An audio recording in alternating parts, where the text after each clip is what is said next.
Bom, boa tarde a todos. Hoje é o 29º encontro de Cravistas em Quarentena.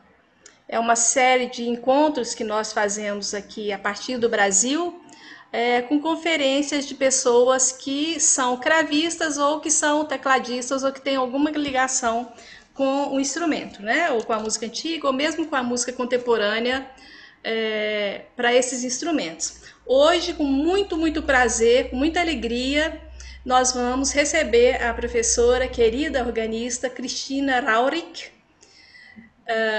que mora atualmente na Suíça, na Basileia, mas ela é de Barcelona. E Cristina eu conheci ano passado no curso de Bessalú, quando ela foi minha professora de órgão, e fiquei encantada com a sua didática, com a sua pesquisa, com a sua gentileza no ensinar, de maneira geral. Então, eu fico muito feliz que você tenha aceito esse convite, Cristina.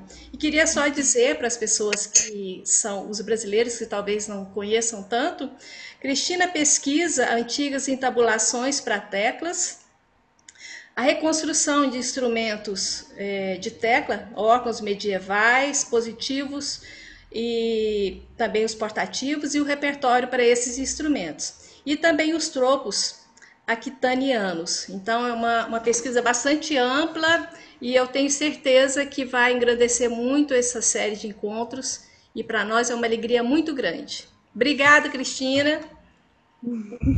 É com Muchas, você. muchas gracias, Beatriz, por la invitación, primero de todo. Y me parece una idea fantástica en estos tiempos, ahora que aquí No, no se sentido. en Europa pues estamos de nuevo pues, hacia un camino que parece otra cuarentena, con lo cual, como comentaba antes, es un momento de creatividad también en este momento que nos da otras oportunidades muy distintas, ¿no?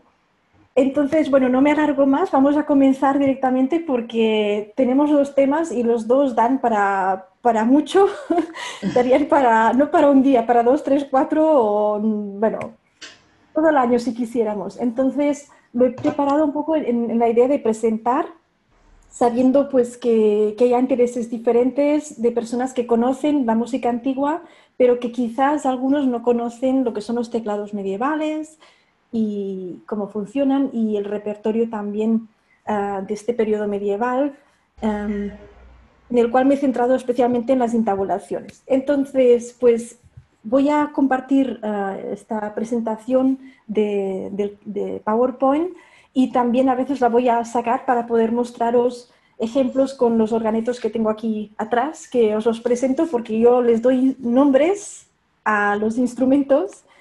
Y entonces, pues este pequeñín de aquí es Pitágoras y el de aquí se llama Boecio. Entonces, bueno, antes de empezar, si voy muy rápido, si hay algo que no se entiende, paradme y yo con gusto pues lo aclaro o lo explico más lentamente. Y bueno, tenéis el chat que podéis en todo momento preguntar, pedir y Beatriz pues estará al caso para lo que haga falta. Entonces voy a compartir pantalla para empezar.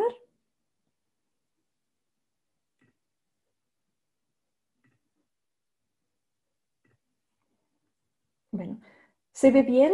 Espero que sí. Vale. Bueno, entonces estos son los dos temas que quiero presentar, el órgano portativo en la Edad Media y después a continuación intabulaciones tardomedievales para teclado.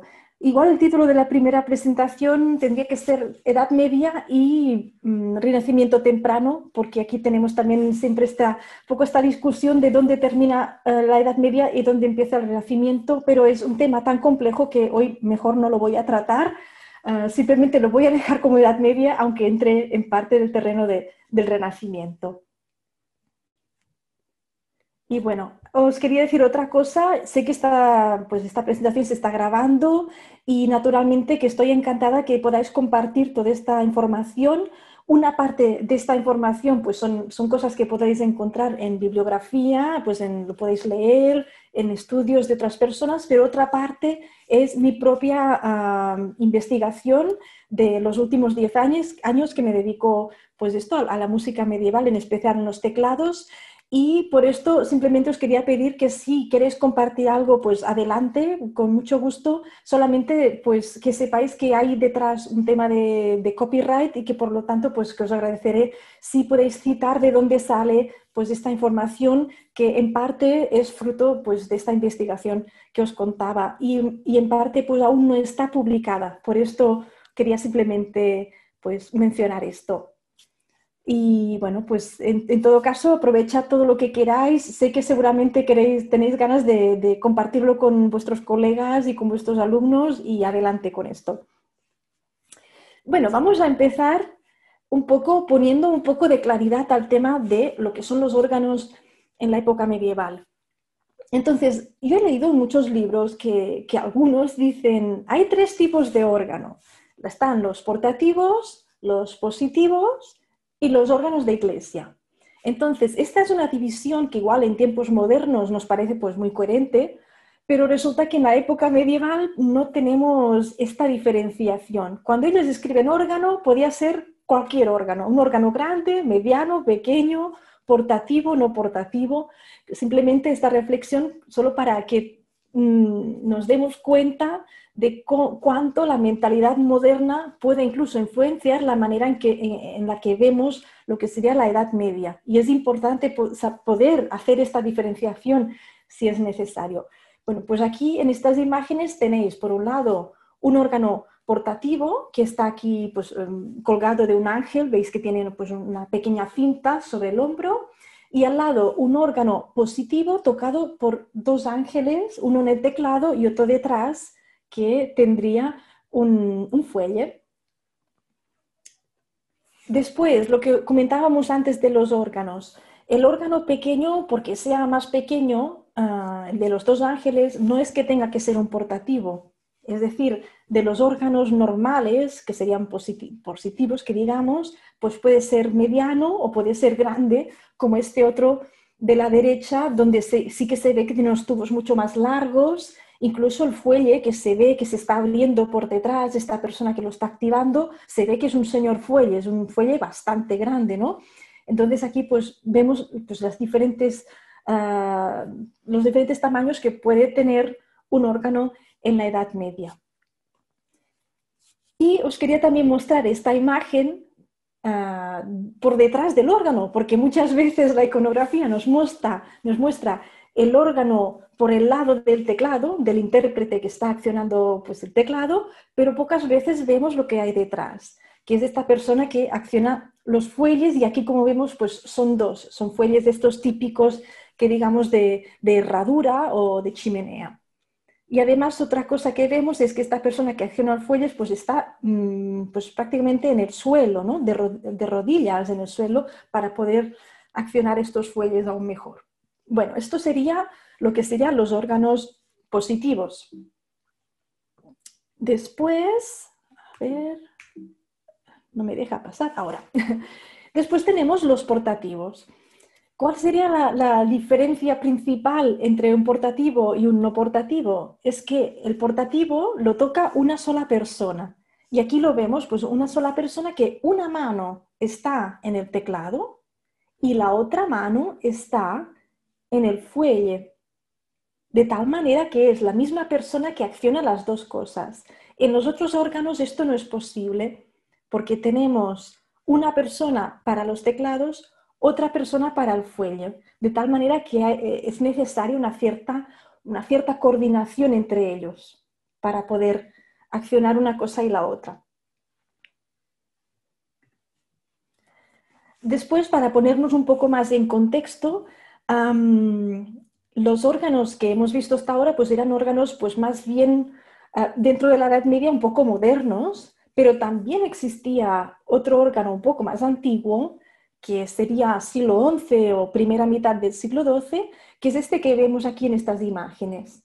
Son unos órganos que también funcionan con los fuelles, que también tienen sus tubos, pero que lo que es diferente es aquí lo que sería la parte del teclado.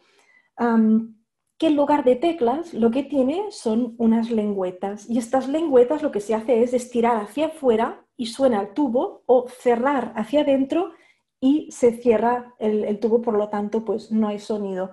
Es otro sistema muy diferente que naturalmente pues implica otra manera de interpretar la música. He pensado que sería interesante verlo porque es algo que muchas veces pues ignoramos de lo que sería la historia del órgano. Y este órgano pues no tiene nada que ver. Aquí os podéis imaginar que la manera de tocar o acompañar, por ejemplo, a la liturgia, pues tendría que ser bastante diferente de lo que uno haría pues con un teclado con botones o con teclas. Y después tenemos ya a partir, pues esto especialmente desde el siglo XIII, este otro tipo de órgano ya con el teclado propiamente que se toca con los dedos separadamente, no hay que tomar una lingüeta, abrir y cerrar. Y en estas dos imágenes también veis la persona que acciona los fuelles. Otro detalle interesante de esta persona que acciona los fuelles es que parece que sea un niño. En muchos de estos casos es una persona pues más pequeñita y parece realmente pues que no sea un adulto. Lo vemos aquí en la imagen de la escultura a la derecha de Burgos, pues que a proporción con el intérprete del teclado que parece un adulto, pues el del fuelle parece un niño. Y ahora aquí pues ya pasamos al tema de los portativos. ¿Desde cuándo tenemos portativos? Hemos visto órganos, modelo antiguo, siglo XI-XII, modelo más moderno, ya XII-XIII, y después tenemos los portativos. Pero los portativos aparecen a partir del siglo XIII. Encontraréis algunos libros que hablan de portativos en el XII. Esto absolutamente lo vais a encontrar en muchos sitios. Lo que pasa es que esta es una información que de alguna manera pues es como, ¿cómo se llama? El juego este del teléfono, que dices una cosa a la otra persona y la otra la transforma y se va pasando y cuando vuelve al círculo ya no tiene nada que ver con lo que era al principio. Pues esto es el juego del teléfono, pero con la historia de los portativos. En algún momento algún musicólogo o algún libro pues puso una fecha que no era a una iconografía. Puede ser un error, a cualquiera le puede pasar, quizás del momento de la editorial algo pasó por alto. La cuestión es que la fecha de estas iconografías que decían ser del siglo XII no eran del siglo XII. Entonces, pues nada, pues solucionadas estas interpretaciones, ¿no? Estas informaciones que no eran del todo correctas y precisas, pues vemos que realmente las primeras imágenes de portativos son del siglo XIII. Una anécdota que me ha pasado es que viajando en algunas partes de Europa, especialmente lo que sería Europa del Este, hay mucha gente que me decía que ellos creían que los portativos eran más antiguos que los órganos positivos, que ellos creían que se había empezado con un órgano pequeño y después se había desarrollado en un órgano más grande. Entonces, pues nada, pues aquí también otra cosa que nosotros como músicos que estamos ahí a la vanguardia de la música antigua, pues también tenemos el deber de divulgar y decir, a ver, en realidad pues la información es al revés. Tenemos mucha información de órganos, pero de organetos antes del 13, nada. ¿Qué pasa con estos portativos? Pues si vosotros habéis estado pues ya un poco en contacto con el mundo de los intérpretes de música medieval, habréis visto que los organetos que ellos tocan no tienen nada que ver con este organeto. ¿Por qué? Porque normalmente son organetos un poco más grandes y que no se pueden tocar de pie. Estamos hablando de que la mayor parte de los intérpretes de organeto tienen un órgano del siglo XV. Es otro modelo un poco más tardío. Y hoy veremos estas diferencias de los organetos, cómo son y qué resultados tienen en la interpretación. Después aquí ya pasamos a un par de imágenes del siglo XIV. El señor de la izquierda pues lo conoceréis porque es famosísimo, es el señor Francesco Landini, que además pues, pasó a la historia por ser muy popular porque fue uno de los primeros organetistas de los cuales se sabe el nombre y además era un compositor muy prolífico, uno de los más prolíficos de su época. Tiene, no me acuerdo exactamente de memoria, pero más de 160 baladas, que son tantísimas. Entonces, él se supone que desde pequeño se quedó ciego y le dieron un organeto así como para jugar, ¿no? Bueno, para jugar, para que se distrayera. y resultó ser pues, un organetista muy famoso y muy apreciado en su propio tiempo, ¿no? Que es una cosa rara. A veces sucede una vez ha muerto el músico, el artista en concreto, pero aquí fue incluso en vida propia que se hizo muy célebre. Y aquí tenía un organeto que este sí que él está sentado, es otro tipo, es otro modelo de organeto. En cambio, al lado vemos esta otra imagen, también del siglo XIV, pero aún mantiene este tipo de elemento del organeto que se cuelga. Ah, mm, si lo veis, encima del vestido hay como una línea blanca que va desde el organeto y pasa por encima del vestido rojo de esta persona de la imagen de la derecha. Es decir, es un organeto que va colgado, que es como más bien como los modelos del siglo XIII. Y después aquí tenemos ya un par de ejemplos, son solamente ejemplos, naturalmente hay tantas iconografías que escoger es difícil porque todas son preciosas y nos dan mucha información. Pero bueno, así a título de ejemplo tenemos un par de ejemplos del siglo XV, Hans Memling en la izquierda, que es un organeto que este sí que ahora, hoy en día, ha resultado ser el modelo estándar que encontramos en la mayor parte de las personas que tocan música medieval. Es un organeto ya de un tamaño un poco más grande que va sobre la pierna, por lo tanto hay que tocar sentado o con la pierna encima de una silla para poder apoyar este instrumento. Y tiene un fuelle detrás que es bastante grande, tiene mucha capacidad. Y por el otro lado, pues tenía ganas de mostraros también uno de estos fenómenos que pasan en la iconografía, que es que a veces lo que vemos en una iconografía no tiene necesariamente por qué representar un instrumento que existió de verdad. Y ahora os voy a contar qué pasa un poco con este tipo de iconografías que mucha gente me contacta para preguntar. Esta señora que está ahí con un angelito que le ayuda a aguantar el organeto, el cuadro es precioso, realmente es muy bonito, está muy bien hecho. Y es una imagen pues alegórica, es la Santa Cecilia con su órgano, que es naturalmente una cosa pues muy estándar, muy arquetípica que digamos, ¿no? De la iconografía a partir desde la época medieval. ¿Qué pasa? Este tipo de iconografía es una alegoría, tiene muchísimo simbolismo detrás. Entonces, hay imágenes que en realidad se toman de otras imágenes y que viene de una tradición de copiar imágenes, por lo tanto no tiene por qué representar una situación real. Aquí lo que vemos es que este tipo de órgano tiene un fuelle que no se parece a lo que hemos visto antes en los organetos anteriores. Es un fuelle que en realidad se parece a los de los órganos positivos, los que hemos visto antes que eran con forma de herradura, que se utilizaban para las chimeneas, para el fuego. Es otro tipo de fuelle. Entonces, este tipo de fuelle que está pensado para ser puesto encima de una mesa, encima del suelo, en algún sitio donde se pueda abrir y después cerrar en sí mismo, es otra historia, no tiene nada que ver con los otros fuelles.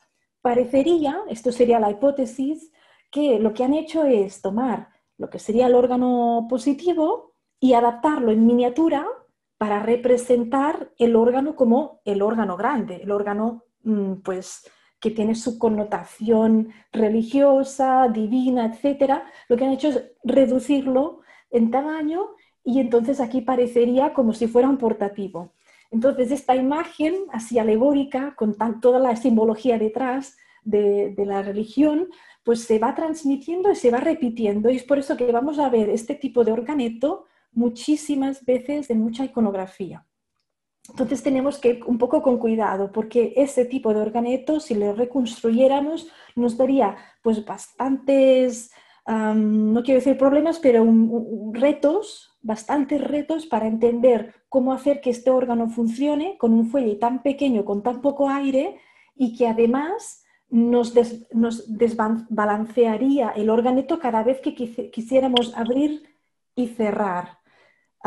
Si tenéis preguntas sobre esto, me vais haciendo, porque yo estoy yendo ahora un poco rápido, pero me decís en todo caso, porque puede ser que sea todo muy nuevo el tema del fuelle.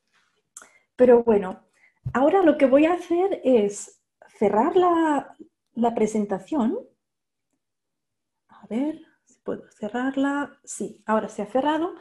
Y entonces os quería un poco pues, mostrar los organetos que tengo aquí un poco más en detalle para ver de qué se trata el organeto. Entonces, el organeto para mucha gente pues, es un instrumento de teclado, ¿verdad? O sea, es lo primero que uno piensa es, bueno, si yo toco, pues no sé, el chémbalo o el piano, pues puedo tocar el organeto. Entonces vemos que este tipo de instrumento, a ver si me veis bien. Sí. Este tipo de instrumento, pues sí, tiene sus teclas, pero tiene también aquí un fuelle, ¿vale? Entonces, si yo no utilizara el fuelle, si yo apretara las teclas, no sonaría absolutamente nada. Esto por un lado. Y ahora vamos a pensar qué pasa con los órganos modernos. Es que los órganos modernos funcionan con un motor que tiene una presión muy estable, de tal manera que uno toca y la presión de este fuelle, que será un fuelle más grande en un órgano más grande, naturalmente, pues va a ser siempre la misma. Pero aquí uno controla, pues por un lado la mano con el teclado y por el otro el fuelle. Y aquí está pues toda la gracia, toda la magia del organeto está justamente en el fuelle, porque es lo que va a dar expresividad a toda la música que uno va a hacer con este fuelle, ¿no? Os voy a mostrar pues con una sola nota pues toda la cantidad de colores que puede dar un tubo. Comenzamos con ruidos, mínimo.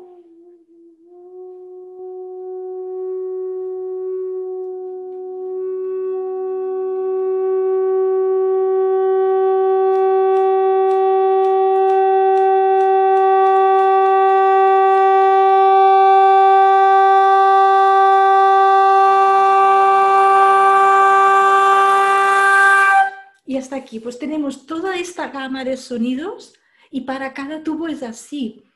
Con lo cual cosa, pues ningún músico se resistiría a utilizar esto cuando hacemos música, porque todos queremos ser expresivos mientras tocamos, ¿no? Entonces aquí está la gracia del instrumento. Por esto quería presentar como primera cosa el fuelle. Entonces, ¿es un instrumento de teclado? Bueno, sí, pero para mí es más un instrumento de viento que un instrumento de teclado, porque al final pues pensamos como un instrumentista que usa el aire, o como un cantante incluso. Hay muchos cantantes, pues ver el fuelle y dicen, ¡hala! Es como ver mi diafragma, pero fuera de mi cuerpo. Entonces se imaginan cómo funciona su cuerpo para cantar, viendo cómo trabaja el fuelle, cómo respiramos, porque tenemos que respirar igual. Entonces, pues esto se traduce en esto. Voy a tocar algo una vez completamente plano y otra vez utilizando el fuelle.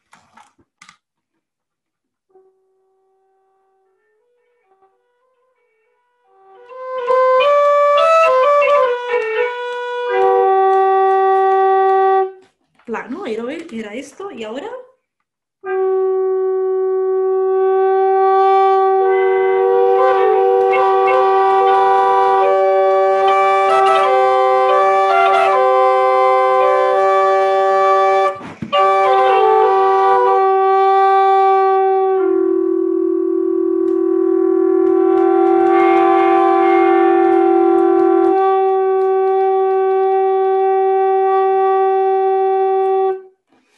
Por lo tanto, pues no tiene color una cosa con la otra.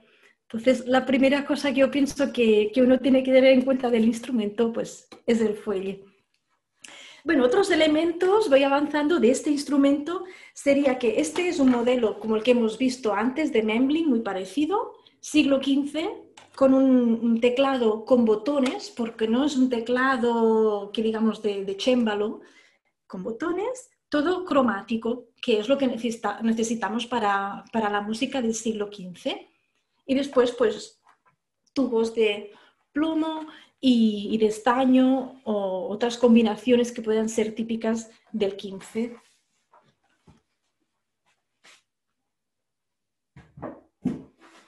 Y después tenemos otro modelo, pues que es este de aquí, que yo lo he llamado Pitágoras.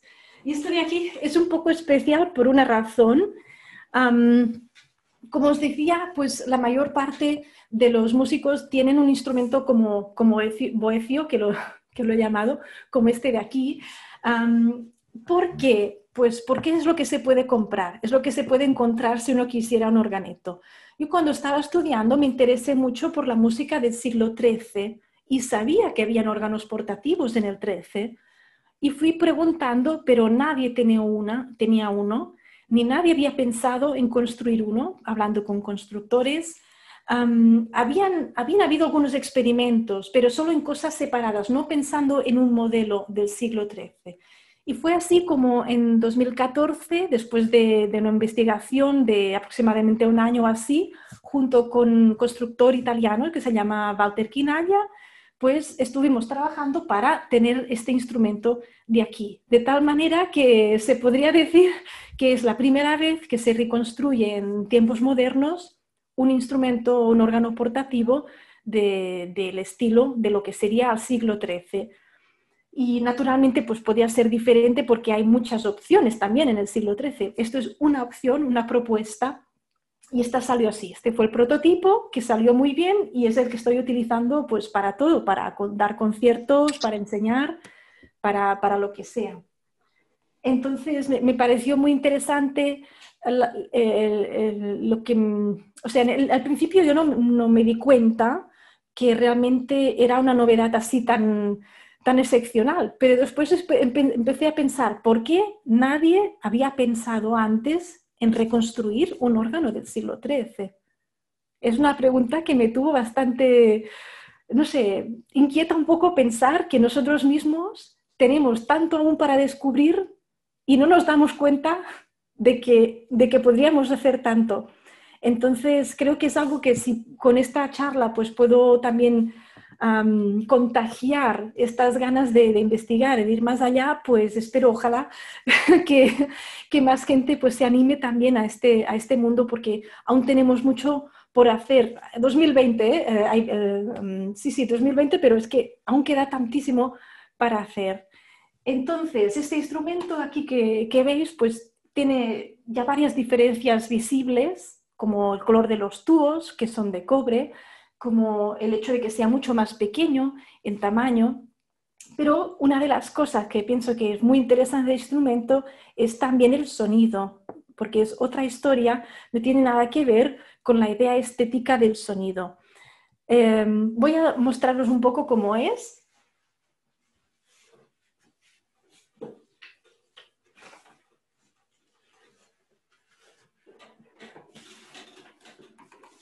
A ver si me veis. Pues aquí tenemos a Pitágoras. El fuelle está por aquí, que no se ve casi. El fuelle está por abajo, que es lo que hemos visto en la iconografía. Un fuelle que se abre hacia abajo y cuando lo accione, pues se va cerrando hacia arriba.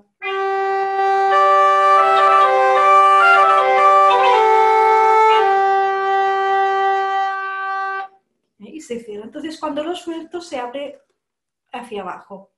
Y esto es justo lo que vemos en esta iconografía. Después os muestro más iconografías para que veáis un poco de dónde sale esta idea del fuelle así. Es un fuelle pues bastante pequeñito en relación con el otro, que es mucho más grande, ¿no? Pero curiosamente este fuelle tiene una capacidad igual que un pulmón humano. Es decir, que si un cantante canta una línea que dura lo que duraría su pulmón, yo podría también tocarla con este organeto y terminaríamos pues más o menos al mismo tiempo. ¿Vale? Otra diferencia aquí sería pues que es un teclado diatónico. ¿Por qué? Pues porque en el siglo XIII no necesitamos más que esto, diatónico con el si bemol, con el fa sostenido, y con esto tenemos para tirar millas, vamos, para un montón de música. O sea que fantástico. Es además muy ligerito porque veis que no pesa nada, son 4 kilitos. El otro organeto que tengo pues pesa 9,5. Podéis encontrar organetos de este modelo de ahí pues por 10, 12, 15 kilos, incluso más. Con lo cual yo considero que bueno, es bastante ligero teniendo en cuenta pues los dos modelos.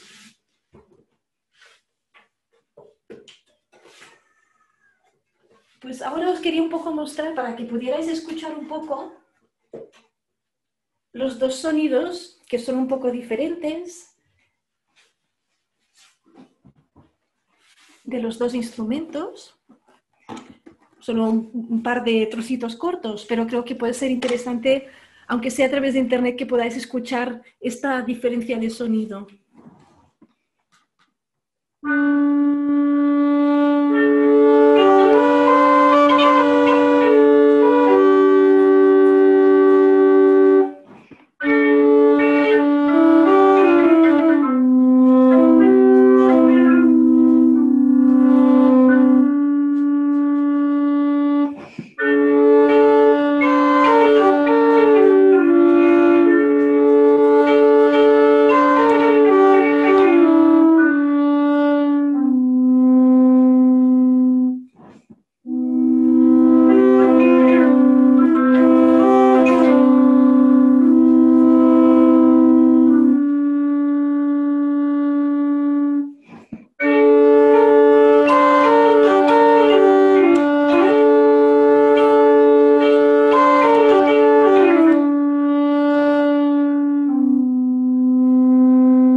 Como veis, este es un instrumento que tiene un sonido bastante homogéneo. Es muy bonito, me gusta. Claro que cada organero hará una cosa diferente, ¿eh? Pero en general, hablando de lo que sería el estilo propio de la época, sería un instrumento que es bastante homogéneo en sí mismo. No completamente homogéneo, ¿eh? Porque también parece que hay pues, fuentes que hablan de órganos del siglo XV teniendo sonidos diferentes. Pero ahora lo que os quería hacer es mostrar este de aquí para compararlo con el otro. Voy a mostraros antes un poco de aquí, de las otras partes que no he tocado, también la parte aguda.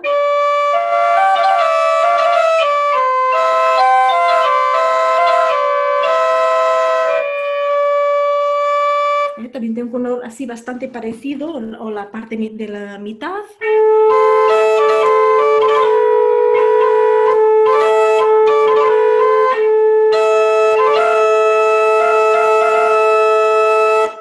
También bastante parecido en color, un poco así suavecito. Y ahora comparamos con Pitágoras.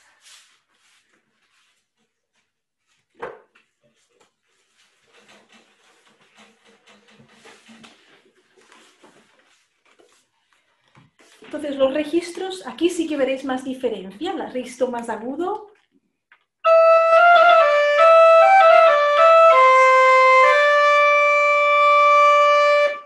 El medio.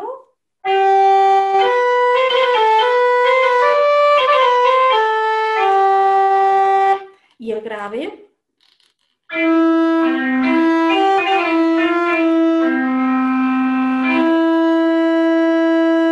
Que tiene como más textura.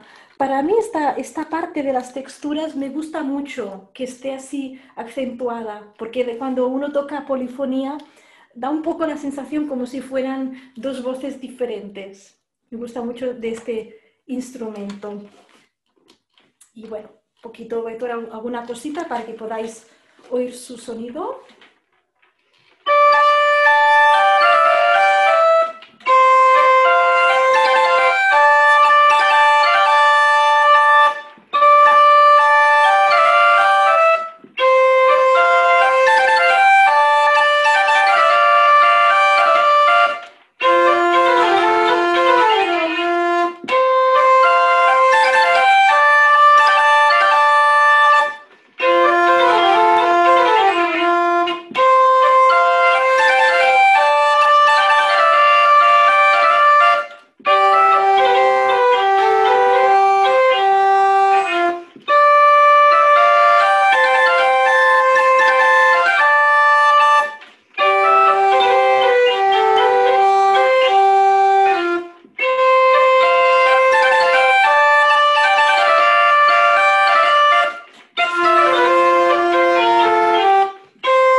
del otro instrumento, no sé si me habéis visto bien porque no había bajado la pantalla, pero bueno, se ve que es muy diferente en cuanto a carácter del otro. Igual si tocara la misma pieza aún se ve más. Pero bueno, este que permite además pues, poderse mover mientras uno toca. Uno podría bailar.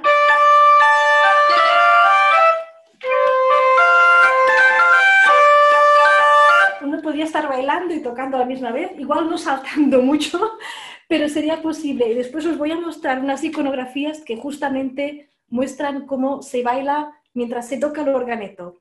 Con lo cual una cosa para desarrollar organetistas todos a bailar.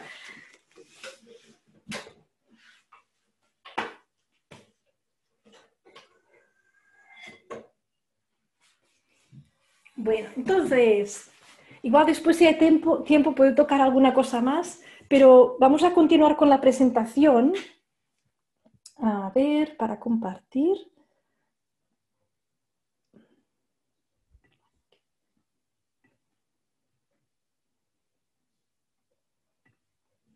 Vale, ¿se ve bien la presentación? Bueno, vamos a ver un poco los elementos del órgano portativo, un poco basándonos en la iconografía, es lo que vemos en la iconografía. Entonces vamos a empezar por el tema del fuelle que os comentaba antes. Pues aquí tenemos una imagen preciosa que parece vista de pájaro de lo que sería una persona accionando los fuelles de un positivo. Son estos fuelles de que hablábamos de chimenea de fuego y que se ve muy bien la persona después detrás del órgano utilizándolos. Aquí tenemos pues, bueno, 3 imágenes, se ve claramente, y me gusta especialmente la tercera imagen porque se ve un fuelle enorme que se está abriendo hacia arriba, pero es una cosa realmente monstruosa, de grande. Claro que el órgano parecería ser bastante grande, pero es muy bonita esta imagen. Y aquí, pues, para poder comparar lo que serían los fuelles de los órganos portativos. Claro, la primera cosa que vi al hacer esta investigación es que, sí, sale algo por debajo del fuelle del órgano, es algo redondo, se ve la manita por debajo, la mano, los dedos salen, se ve que está agarrando, que está haciendo algo, pero ¿cómo tendría que ser este fuelle? Si vosotros tuvierais que reconstruir esto, ¿qué tipo de fuelle os imaginaríais? Sería algo bastante curioso, ¿no? O sea, se entiende que tiene una forma más o menos redondeada y que la mano se ve por debajo, porque realmente está claramente dibujada. Aquí os muestro otra imagen y se ven las 2 manos, una que toca y la otra que presiona el fuelle. O sea, está clarísimo que este modelo de organeto que era popular en los siglos XIII y XIV, pues que tenía este tipo de fuelle. La cosa está en que al momento de reconstruirlo, pues igual es un reto para nosotros, porque ¿qué hacemos con esto? ¿Qué tipo de fuelle construimos? ¿Y cómo vamos a hacer para que se aguante? Porque además no parece evidente que siempre haya una cinta para aguantar el órgano. Entonces aquí era un reto importante para saber qué vamos a hacer. Después tenemos algunas imágenes del siglo XIV bueno, pues que siguen también con esta idea, y algunas que muestran, como esta de la derecha de Pamplona, esta iconografía de la Catedral de Pamplona, que muestran un fuelle que es más bien tirando a rectangular. Entonces ahí pues vimos una posibilidad de lo que sería este fuelle de herradura, que se va un poco cuadrificando, me estoy inventando una palabra en español, pero para que nos entendamos, se va tomando una forma más y más con líneas rectas para aprovechar la forma del instrumento. Y es esto, ¿no?, lo que hemos hecho con Pitágoras, aprovechar esta misma forma. Es aún un poco redondeado, pero aprovechando esta forma. Y en medio de estas iconografías, las 2 del medio, pues son unos casos un poco especiales de organetos que tienen 2 fuelles en lugar de uno. Entonces, mientras uno está abriendo, el otro suena, con lo cual se podría hacer un sonido continuo. Y estas 2 imágenes pues lo muestran.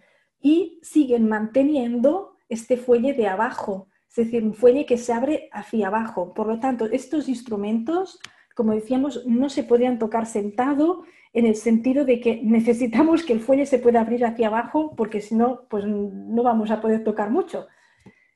¿Vale? Entonces aquí, bueno, habéis visto aquí un batallón de iconografía, pero para dar esta idea general de lo que son los fuelles. Ahora os voy un poco más a complicar la historia, porque os voy a enseñar otros fuelles diferentes. Por un lado tenemos el primero de la izquierda, que vemos el organeto por los dos lados, por el teclado y por el fuelle. Y veis aquí este detallito del dedo, el dedo gordo, tiene una pequeña cinta, es decir, está sujetando con esta pequeña línea, esta pequeña cinta, está sujetando el fuelle de tal manera que al momento de accionar, de abrir y de cerrar, el dedo esté siempre sujeto al fuelle. ¿Lo veis bien? Esto es un poco pequeño, pero espero que lo podáis ver.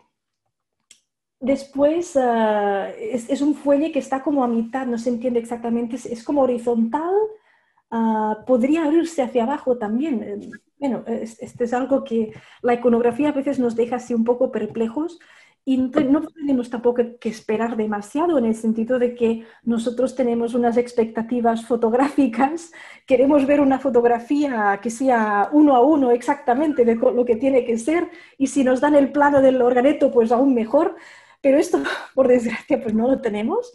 Entonces tenemos que entrar en la mentalidad de la iconografía, de los artistas, para poder extraer información que nos sea útil para reconstruir ese instrumento.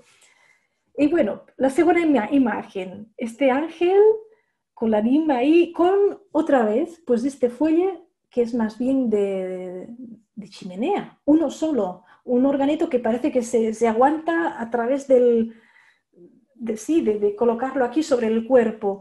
Es una de estas iconografías que hablábamos. Podría no necesariamente ser un órgano funcionante, sino una representación de lo que sería un órgano y que el simple hecho de que existe una imagen de un órgano en esta imagen le da un aspecto, a una referencia a lo divino, a lo religioso.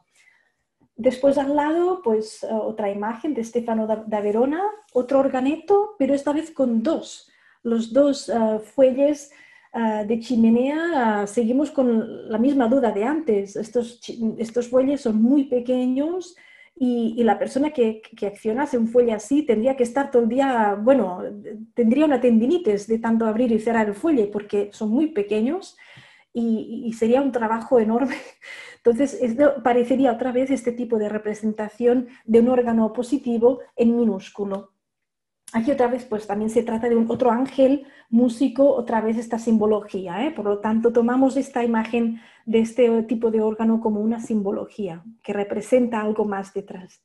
Y finalmente a la derecha pues este otro instrumento que tiene un fuelle que se ve la manita por debajo, se ven los deditos que están accionando el fuelle. Aquí no se acaba de terminar de entender, es un fuelle que se abre hacia abajo o es un fuelle como los del siglo XV que está detrás y que se abre hacia arriba. Bueno, esto es lo que tenemos en iconografía. Y continuamos aún con más iconografía de fuelles, siglo XV, ahora estamos en siglo XV. La primera y la tercera imagen son órganos, pues como el que habéis visto, el boecionio, donde naturalmente pues el fuelle está detrás, porque el órgano está apoyado encima de la pierna y por lo tanto pues el fuelle tiene que estar obligatoriamente detrás. Y después otra vez esta alegoría, ¿no? Tenemos aquí otra imagen pues con la segunda y la cuarta, ¿no? Con este tipo de organeto, con el fuelle de chimenea. Bueno, lo mismo que he dicho antes, este tipo de representación alegórica va continuando. Solo un detalle que os voy a contar y que es bastante típico en la época medieval, el hecho de que algunos iconógrafos lo que hacían era copiar una iconografía de algo que no necesariamente habían visto, sino que existían libros con modelos de imágenes que ellos escogían y las ponían. Pues podía ser en una catedral, por ejemplo, pues en el portal o dentro, en algún sitio escultórico, decían, vale, esto de aquí, pues venga, esta escena, estos elementos, estos personajes, estos objetos, y los iban copiando de modelos de otra iglesia quizás, o si no, de estos libros con modelos y que también servían, por ejemplo, pues se podían copiar dentro de otros manuscritos, con lo cual era posible el hecho de copiar un instrumento que no hubieran visto nunca, pero en cambio sí que reconocieron el contenido simbólico de lo que sería esta escena que estaban pintando. Naturalmente ahora no estamos hablando mucho de las escenas en sí, pero si viéramos una por una nos daríamos cuenta de cuánto simbólicas son la mayor parte de ellas. Bueno, hasta aquí el tema de los fuelles. Me he alargado un poco, pero creo que es importante porque el tema fuelles realmente es básico. A menos para un intérprete, el tema fuelle es esencial, es lo que necesitamos para poder ser expresivos. Ahora vamos a otra parte, los tubos. Bueno, si el fuelle es la parte expresiva y la más interesante para un intérprete, los tubos son lo más interesante del punto de vista del constructor para crear un sonido y para crear una estética de sonido. Aquí tenemos pues, una imagen que vemos de un tratado donde se nos dan unas medidas de longitud y de diámetro de lo que sería un tubo. Y esto es muy interesante, que muchos de los tratados medievales se van a centrar en hablarnos de estas proporciones de los tubos, longitudines, diámetros, pero no nos van a dar, la mayor parte de ellos, ninguna otra información sobre los órganos. Por lo tanto, los medievales estaban prácticamente obsesionados con los tubos. Entonces os muestro aquí un par de ejemplos. Aquí tenemos otra imagen. Pequeñito arriba, en horizontal, veis que tenemos 1, 2, 3, 4, 5, 6 tubos dibujados arriba en pequeñito.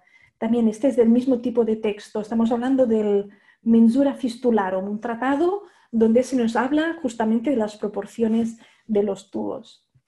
Y aquí otro ejemplo del mismo Mensura Fistularum, que empieza así, si fistulae qualis, etc. Ya comienzan ya hablando de la fístula, que sería el tubo en sí. Y bueno, ¿por qué os muestro todo esto? Pues porque justamente estos tratados en realidad no son de órganos, son de tubos, pues son un montón. Estamos hablando de 84 fuentes, todas ellas con este Mensura Fistularum o versiones del Mensura Fistularum, donde están ahí centrados con el tema de las proporciones.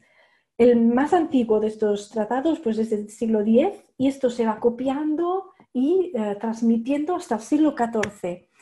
Además de estos tratados que son pues, más bien tipo anónimos, tenemos otros autores medievales que también, de nuevo, hablan de los tubos y de sus proporciones.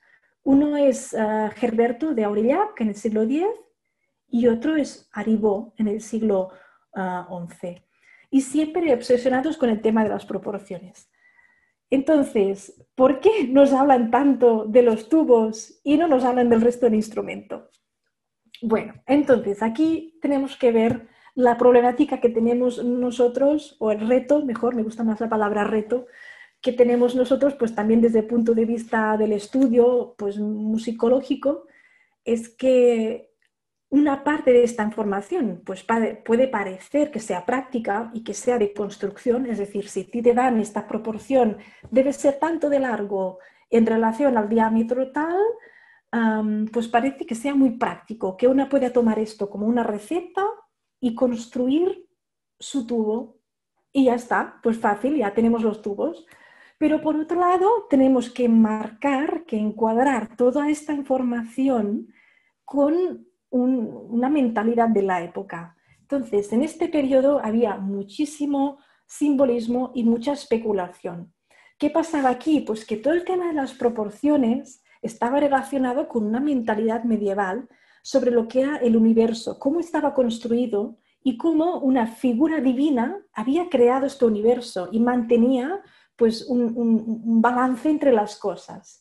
Y resulta que desde el punto de vista de esta mentalidad medieval había unas proporciones que había que mantener para poder estar todo equilibrado.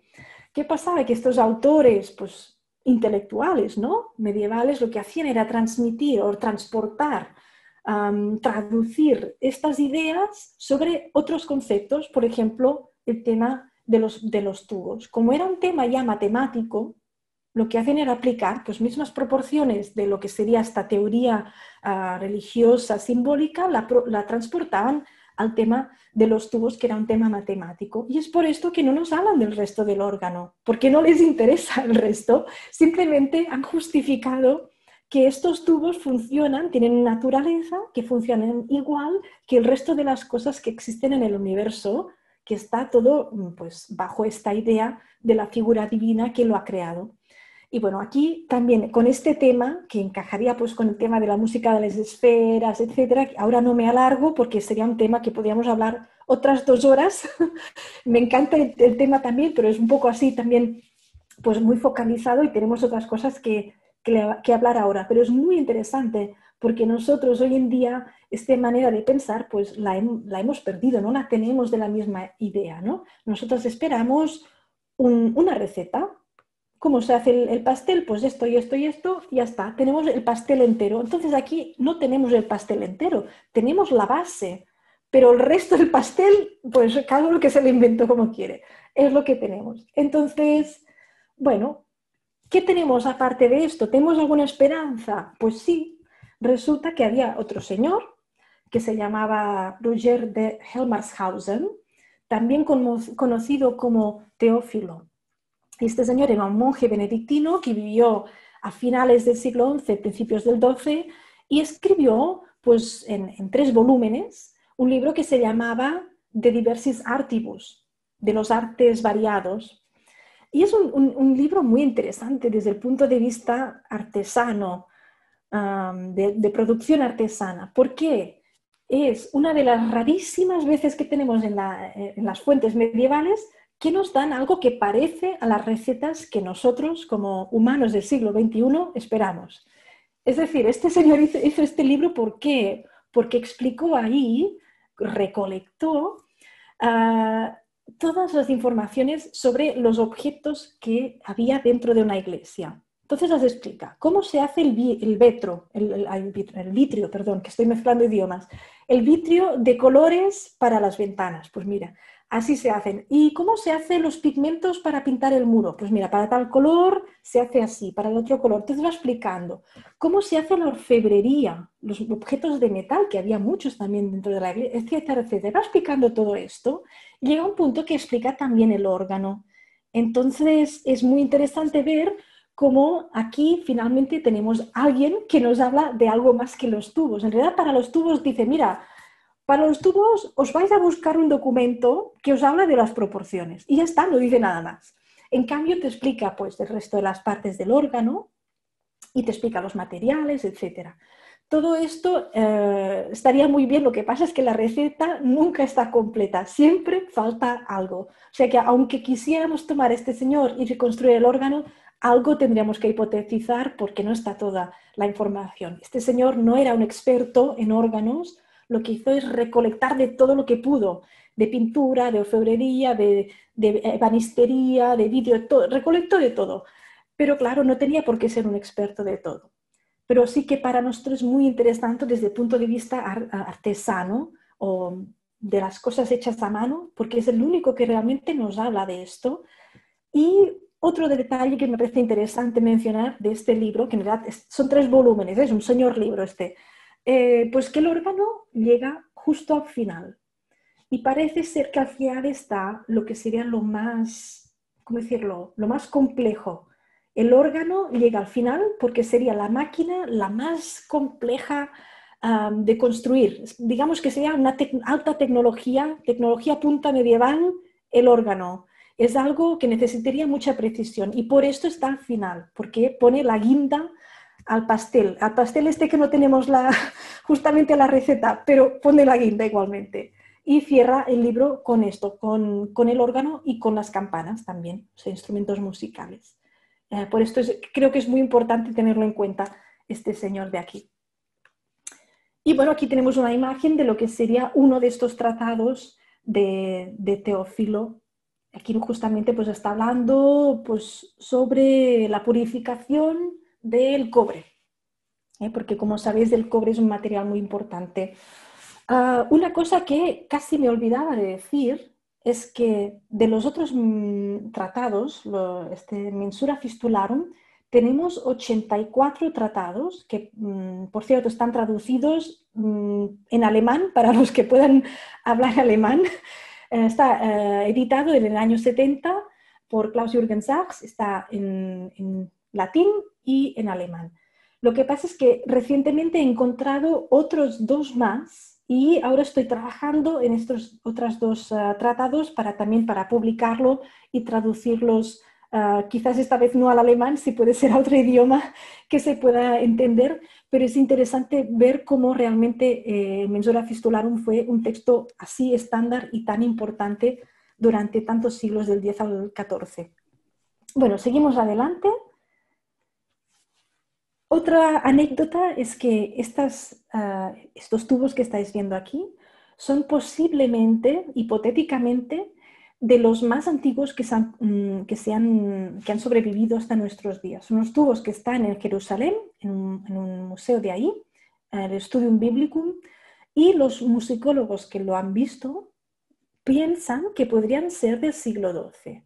Esto es un estudio que tiene que ir adelante, tiene que continuar porque no está confirmado, tendría que seguir avanzando, pero la idea es que sería genial, ¿no? Si alguien pudiera decir, vale, estos tubos son de tal siglo, porque serían los primeros tubos que tenemos intactos de la época medieval, porque como sabéis, pues no han llegado hasta nuestros días, ningún órgano entero. Esto sí, trocitos sí, pero los tubos justamente es lo que no nos llega normalmente, porque acaban pues destrozados, fundidos, reconvertidos en otra cosa. Entonces, pues no tenemos muchos tubos medievales. Y bueno, hablando de tubos, ¿qué es lo que es importante de un tubo, ¿no? ¿Qué es lo que hace el sonido de un tubo? Esto seguramente pues no cambia mucho para los organistas que ya conocen cómo funciona en órganos más tardíos. Las proporciones son muy importantes, el diámetro y la longitud, pero también el grosor del metal y el voicing, que sería el trabajo que se hace en la boca del tubo, que esto sí que es esencial, porque aquí un cambio pequeñísimo pues puede cambiar el sonido muchísimo, muchísimo. Pero nada, una nota para los que no estén habituados al tema tubos, para que lo sepan, si alguna vez tenéis que comprar un organeto, que sepáis que el tema del sonido es una cosa complejísima y los tubos son muy, muy, muy delicados de hacer, incluso de precisar el tema del sonido. Hay muchísimas posibilidades. Y bueno, continuamos con un poco más de iconografía. Vamos a ver más tubos cómo salen en la iconografía. En los que serían los órganos positivos, pueden ser cónicos o cilíndricos. Aquí tenemos unos ejemplos, se ven los cilíndricos y los cónicos claramente. Lo que pasa es que cuando uno llega al tema de los portativos se da cuenta que son todos cilíndricos. El tema cónico ya no se ve, normalmente son todos cilíndricos. Y después tema de materiales que, bueno, pues hoy en día mucha gente pensará, bueno, no cambia mucho, total, si al final el sonido lo decide la boca del tubo, pues no cambia mucho. Pero resulta que los medievales pensaban que sí, estaban convencidísimos, a menos hasta el siglo XIII, finales del XIII, que los tubos tenían que ser de cobre, pero cobre y ya está, así tal cual. Y que esto daba un resultado sonoro que era distintivo, porque era brillante y era fuerte, era un sonido bastante punzante. En cambio, pues cuando ya llegamos a final del siglo XIII, empezamos a ver que cambia un poco el gusto para el sonido y deciden, uy, este cobre suena demasiado fuerte y brillante, lo vamos a utilizar la palabra sofocar, lo vamos a sofocar con un poco de plomo. Entonces cambian, van poniendo plomo y más estaño y entonces pues la cosa va cambiando de color del tubo. Bueno, aquí os he puesto unos cuantos metales para que son metales que utilizaban en la época, en la Edad Media. El amarillo naturalmente es del oro, lo habréis adivinado todos. El de al lado rojo también lo habréis adivinado porque no tiene otra opción, es cobre. Y los dos de abajo que se parecen un poco más. Debajo del oro está el plomo y debajo del cobre está el estaño. Entonces estos son los más mencionados, los metales más mencionados de estas fuentes sobre tubos. Entonces, pues vemos este cambio estético del sonido. Alguno dirá, pues que en realidad no cambia tanto. Bueno, de todos los materiales, es verdad que muchos metales se parecen mucho en sonido. Imaginaos que vamos a hacer un tubo igual en cada uno de estos metales. Ya sé que es algo quizás un poco utópico, pero en el caso que fuera posible, aparentemente pues el plomo por un lado está a un extremo y el cobre por el otro está en otro extremo. Estoy hablando de color de sonido, ¿no? El plomo sería el más suavecito, el más aterciopelado, y en cambio el cobre pues el más estridente. Y es por esto que ellos en la época medieval le daban esta importancia especial al tema de los metales. Y bueno, naturalmente no hace falta decir que si veis a un organeto por ahí, como la mayor parte son modelos del siglo XV, normalmente pues están hechos de plomo, estaño, zinc, etc. Aquí veis detrás de mí pues que Pitágoras está hecho de cobre y que Boecio pues está hecho de plomo y estaño. Y bueno, otros materiales, porque muchas veces me contacta gente preguntando, oye, ¿y si yo hago mi organeto de madera, qué pasa? ¿Tenemos algo medieval que hable de tubos de madera? Pues a ver, que yo tenga constancia, no. Hay algunas personas que trabajan en iconografía y dicen, yo creo que esta iconografía podría ser madera, pero es toda una hipótesis. Madera llega ya pues al Renacimiento. Ahí sí que tenemos evidencias. No digo que no puedan existir en la época medieval, pero yo hablo desde el punto de vista pues, de las fuentes, de lo que tenemos, lo que dicen o lo que no sabemos. Entonces, madera estamos así, más bien evidencias a partir del Renacimiento, y papel también. Mucha gente me pregunta por papel. Tenemos un órgano que presenta tubos de papel de 1494 y que está en Italia. Pero claro, tenemos que pensar que el papel de ese tiempo no tiene nada que ver con el papel que conocemos hoy en día. Era otra textura completamente diferente y además iba preparado de una manera específica. Y para deciros, para daros un poco la idea de lo que sería este tubo de papel, muchos piensan que sería muy liviano, ¿no? Que sería pues ligerito. Y en cambio, pues un alumno mío hizo un experimento y reconstruyó tubos de papel, y cuando lo comparamos con los tubos de cobre, nos dimos cuenta que el tubo de cobre era más ligero que el tubo de papel. Curiosamente, es una cosa sorprendente, pero es así. Al menos en este caso de aquí. Bueno, seguimos adelante. Otra cosa muy importante para un instrumento medieval, al menos si es de antes del 1300, es el bordón. Pues prácticamente pues muchísimos instrumentos de esta época tienen un bordón. Es una cosa pues, que va con el estilo de la época también. Y aquí vemos imágenes de portativos con bordones. Mi instrumento también lo tiene, lo que pasa es que ahora no lo he puesto, pero tiene también uno. Y es algo que es muy típico de ver en estas iconografías de órganos. No solamente portativos, sino también positivos, incluso. Otra cosa que a veces nos olvidamos, ¿no? Cuando hablamos de la reconstrucción, hacemos órganos sin bordones, pero son muy importantes. Y bueno, y finalmente vamos a hablar un poco del tema de lo que sería teclado, no en el sentido del teclado moderno, sino de algo que acciona, que permite tocar el órgano.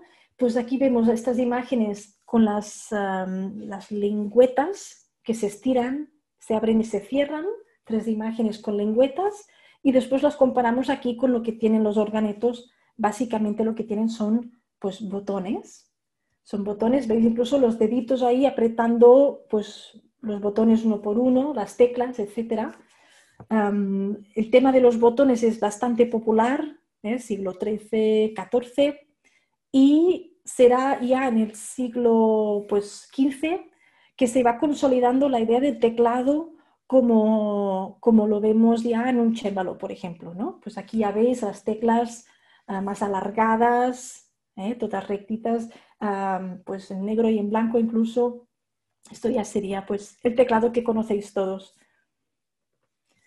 Y después, bueno, aquí tenemos 3 ejemplos de lo que sería la cinta.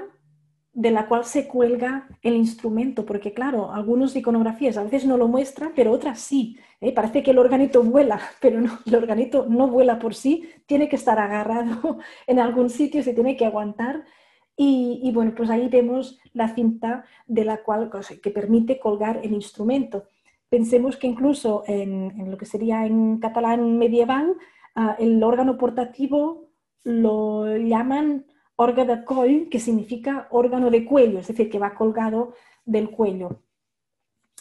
Y bueno, ya que hablo de nomenclatura también, en la época medieval, que cuando hablaban de órgano podía ser cualquier cosa, ¿no? Lo que pasa es que es a partir ya del 14 que empiezan a hacer esta distinción. Por ejemplo, en Italia lo llaman organeto, que es un órgano pequeño, es como decir organito en español. Orgue de coll, que sería este órgano que se cuelga, y también empieza ya la palabra portativo en algunas lenguas. Y bueno, ya hablamos un poco aquí, aparte de los elementos físicos, de la parte representativa, ¿no?, del órgano, pues tenemos que el órgano portativo está muy directamente relacionado con el tema de la cristianidad. Aquí, por ejemplo, la imagen de la izquierda es de Hildegard von Bingen, donde aparecen estos músicos, uno con el portativo, y al lado un clérigo, lo vemos por el peinado que lleva, por el corte de peinado, es un clérigo con un portativo también. Entonces esta unión, esta relación entre el órgano portativo y lo que sería la parte religiosa, también simbólica que hemos hablado antes. Y bueno, vamos a ver un poco cómo vamos de tiempo. Sí, porque ya llevamos un rato. Entonces, tengo un par de citas que os las muestro y os voy a traducir, solo para que veáis esta relación con lo que sería la parte cristiana. Aquí es una cita de Gregorio el Grande, donde habla de la relación del órgano con lo que sería el simbolismo religioso. Entonces dice: el órgano suena con tubos y la guitarra, que es un instrumento de cuerda, la guitarra suena con cuerdas. Ya que la guitarra se relacione con las obras bien hechas, las obras correctas, y el órgano se relacione con la plegaria divina. Entonces, dice que por esto pues tiene su razón de ser que se asocie la plegaria, es decir, la boca que crea la plegaria con las bocas de los órganos, de los tubos de los órganos. Aquí hay una relación un poco así abstracta, pero la boca de la persona que hace la plegaria se convierte en la boca del órgano que habla y que transmite este mensaje. Estamos hablando de una época un poco más antigua, pero muy interesante, cómo se va uniendo el órgano con el tema cristiano. Y aquí ya otra cita que es mucho más tardía, habría muchas más a mitad entre las dos, pero bueno, no tenemos tiempo para verlo todo.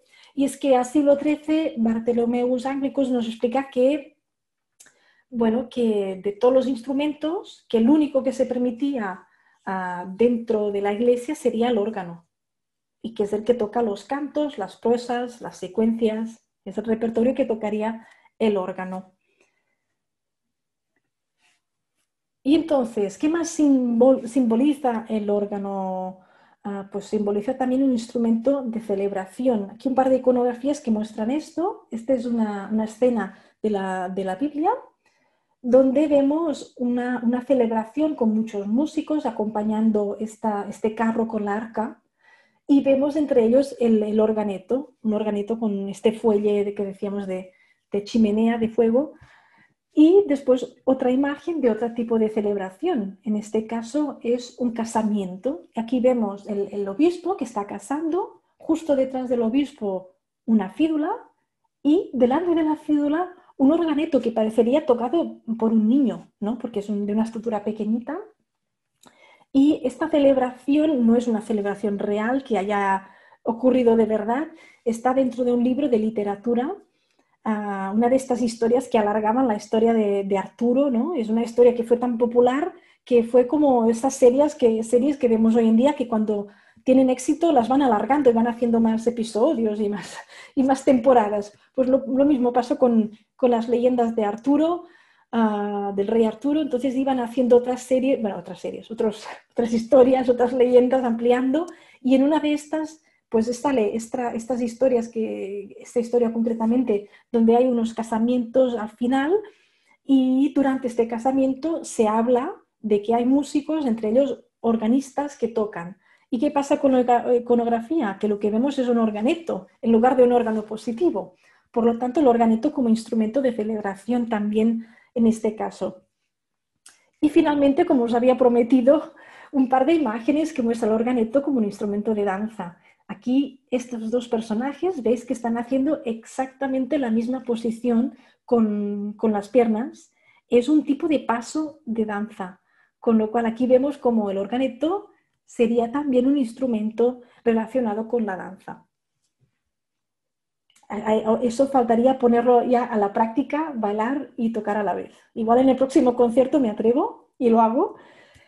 Y bueno, finalmente esto no es un organeto, pero sí que es una práctica que sería muy interesante, el hecho de que uno pueda cantar al mismo tiempo que toca. Aquí vemos este personaje con la boca abierta que está cantando mientras está tocando el órgano, todo al mismo tiempo. Y esto sería algo pues, que parecería bastante factible en general con cualquiera de estos instrumentos de esta época, que permitiría cantar a la vez que tocar. En realidad sabemos que Landini, que lo hemos visto en otra iconografía, Landini lo hacía, de tocar y cantar a la vez. Y tenemos otras evidencias también. Y bueno, esto ya llegamos un poco aquí a una pequeña conclusión, donde vemos esta diferencia entre portativo y positivo. El portativo sería tocado por un solo intérprete, mientras que el positivo necesitaría dos. ¿Por qué? Pues por el tema del fuelle. El portativo es uno mismo que toca el fuelle con una mano y el teclado con la otra, pero en el positivo ya necesitamos dos personas. Una que toque con dos manos el teclado y otra persona o varias para los fuelles, depende del número de fuelles que sean. Después, entonces, tenemos este otro tema muy interesante, que es el hecho del repertorio. ¿Podemos asociar algún tipo de repertorio al órgano portativo? Sabemos que se tocaba, sabemos que tocaba en ciertos géneros, pero no tenemos ninguna obra que nos diga, esta obra tiene que ser indiscutiblemente interpretada por un órgano portativo. Esto pues no lo tenemos. En cambio, ya en el tema del positivo sí que podemos empezar a relacionar repertorios concretos. ¿Y eso por qué? Pues porque aparece en el tema de las intabulaciones, que es la segunda parte de hoy, de los dos temas que habían hoy. Entonces, si queréis, podríamos hacer, si tenéis alguna pregunta urgente, la podríamos hacer ahora, y si no, yo continúo. Quizás Beatriz me puede decir qué preferís hacer. No he visto si había preguntas. Tem algumas perguntas aqui, mas eu acho que são poucas e a gente pode deixar para o final. Vale, las dejamos para el final entonces. Vale, Ok. sí. Perfecto. Bueno, pues venga, continuamos. Vamos bien de tiempo, porque la parte de tabulación va a ser más cortita, porque es solo un poco de presentación. No nos vamos a poner muy a fondo, pero creo que es interesante, ya que hablamos de estos órganos, pues cuando sabemos qué tocaban, pues al menos conocer un poco sobre ello. Entonces, estas intabulaciones, vamos a hablar un poco de la palabra intabulación, que a veces hay un poco de confusión, ¿no? Intabulación versus la tablatura, lo que llamamos tablatura. Entonces, lo que sería la tablatura es la notación propia, es cómo llamamos esta notación, que permite leer esta polifonía todo a la vez, es decir, leer y tocar a la vez. Con lo tanto, esto es muy práctico. ¿Por qué esto es importante y por qué tiene un nombre propio? Porque mucha de la polifonía medieval estaba escrita de una manera que teníamos una voz por un lado, después continuaba la segunda y después continuaba la tercera. De tal manera que una persona normal y corriente, a menos que no tenga tres ojos y a menos que pueda mover los ojos de manera independiente, pues no podría leer estas tres voces todas a la vez, porque son tres voces en lugares distintos. Por lo tanto, es muy interesante el hecho de tener una partitura, esta notación que permite tener 2 o 3 voces, incluso 4, juntas, se pueden leer verticalmente sin ningún problema, con 2 ojos solamente, sin necesidad de un tercero. Entonces, bueno, esto sería lo que sería la notación. ¿Qué es entonces la entabulación? La entabulación en sí es la pieza, es decir, las piezas se adaptaban, se entabulaban, y entonces sí que se podían tocar en un instrumento solo, y normalmente eran piezas que estaban adaptadas con disminución, es decir, que estaban muy ornamentadas, no eran simplemente una transcripción. Hay casos que son una transcripción solamente de una pieza que existe, pero en muchos casos, en la mayoría, están ornamentadas de alguna manera u otra, frecuentemente con disminuciones. Bueno, vamos adelante. Entonces, ¿qué tipos de piezas encontramos en estos libros de entabulaciones? Pues hay un poco de todo, la verdad. Tenemos piezas instrumentales, tenemos danzas, canciones, motetes, todo esto ya lo conocéis. Aquí veo que me he olvidado algo muy importante, que son las piezas religiosas. Tenemos glorias, kyries, magnificats, de todo. Naturalmente, ¿cómo se me ha olvidado esto? Es importantísimo todo lo que sería la música religiosa que se podría tocar en la misa o para litúrgica incluso, pues Ave Regina, etc. Después tenemos otras piezas que igual no son adaptaciones de otras, sino que son creaciones nuevas, como por ejemplo preámbula, que son como preludios, ¿no? O introducciones. Y después tenemos también los redeuntes, que son una especie de improvisación encima de una nota tenida. Entonces hay una nota, digamos la mano izquierda toca una nota y la derecha pues hace sus disminuciones, sus gogoritos por encima. Y finalmente, otra cosa que tenemos en entabulación y que es muy valiosa para nosotros, los que queremos tocar esta música o improvisarla, es que hay material pedagógico que explica cómo se hacen las disminuciones. Entonces, siguiendo estas normas de contrapunto, te dicen, bueno, pues cómo pasar de aquí hasta ahí haciendo qué tipo de disminución o de ornamentación. Esto puede ser pues muy interesante para nosotros. Vamos a pasar entonces a algunas fuentes para que conozcáis pues, qué tipo de música tenemos. De lo más antiguo que tenemos, así, que se ha tocado en positivos, estamos hablando que, claro, toda esta música en un portativo no se podría tocar en el sentido de que nos faltaría una mano para tocar el resto, ¿eh? O sea, todo esto ya sería ámbito del positivo, más que del portativo. Se podría adaptar con el portativo. Incluso hay algunos musicólogos que piensan que las tablaturas en realidad eran para tocar entre 2 instrumentos o 3 instrumentos. O sea, también esta idea.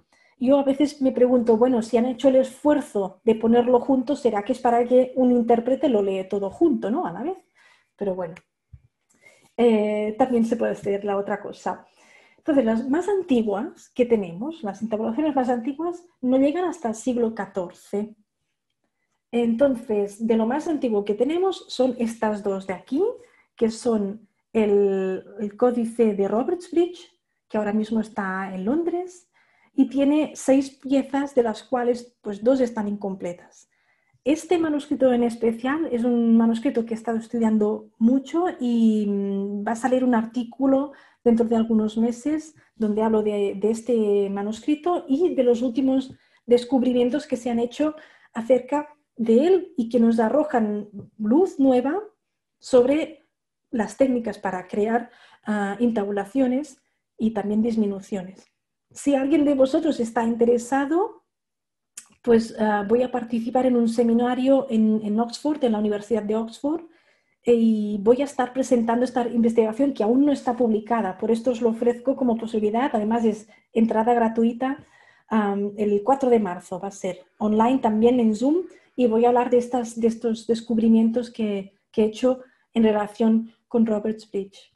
Y después la otra pieza así del siglo XIV, la otra fuente del siglo XIV interesante de mencionar es el Codex Reina, que principalmente lo que contiene son obras vocales, pero que tiene dos piezas que parece que por la manera como están escritas podían ser intabulaciones. Entonces estas dos piezas pues las he escrito también aquí, Je vois les fontaines, y otra pieza de Landini, Questa fanciulla, que era también un hit del siglo XIV. Pues naturalmente tenía que estar escrito. Y ahora pues os quería mostrar una imagen de lo que sería la notación esta del Robert Speech Codex. Tenemos dos tipos de notación de intabulaciones. Una de ellas es la que combina la notación mensural, que es lo que vemos las notas encima del pentagrama, en este caso es un pentagrama, pues tenemos la notación mensural por arriba con una voz y debajo de esta voz están escritas con letras A, B, C, D, E, están escritas las notas de la otra voz. Entonces diréis, entonces solamente hay dos voces. Pues no, a veces hay tres voces también. Porque veis que hay como unas líneas negras así que se prolongan encima del pentagrama. Pues estas líneas negras es una nota que se tiene, que se mantiene al mismo tiempo que se tocan las notas de la notación mensural que están por encima. Y al mismo tiempo que la nota del tenor que está escrita pues, con letras alfabéticas.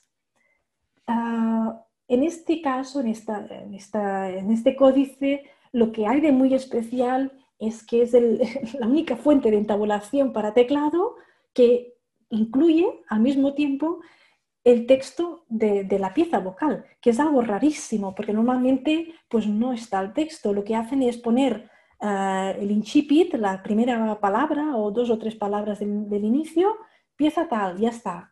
Pero aquí no, aquí tenemos todo el texto entero. Entonces ahí pues, podemos leer adesto, firmissime, fide, bla, bla, bla, y tenemos todo el texto entero. Que esto también nos pone muchas preguntas a nosotros, ¿por qué está el texto ahí? Que también sería otro tema para hablar horas y horas. Pero principalmente esto es lo que sería la notación del Robert Speech. Vemos también pues, que las notas accidentales están escritas pues, en la notación mensural pues, con sostenidos, con bemoles, y en la notación alfabética también tienen su propio sistema de poder añadir bemoles y sostenidos con unos signos especiales. De tal manera que aquí tenemos un teclado completamente cromático en esta fuente. Entonces, esta pieza que os estoy mostrando aquí, pues es un motete de Fauvel, de Roman de Fauvel, que ha sido transcrito para teclados, una pieza con tres voces. Lo que os propongo hacer ahora, visto que el tema audio pues es un poco delicado y yo tampoco aquí no tengo ahora mismo conmigo un instrumento para tocar estas piezas con las dos manos a la vez, lo que os voy a proponer es lo siguiente. Os voy a enviar un link donde podéis escuchar un poco de una pieza de Robert Speech. Así tenéis un poco la idea de cómo suena, de qué tipo de estilo es, y también podéis poder escuchar otro instrumento diferente del organeto. Entonces, cierro aquí un momento y os comparto un link.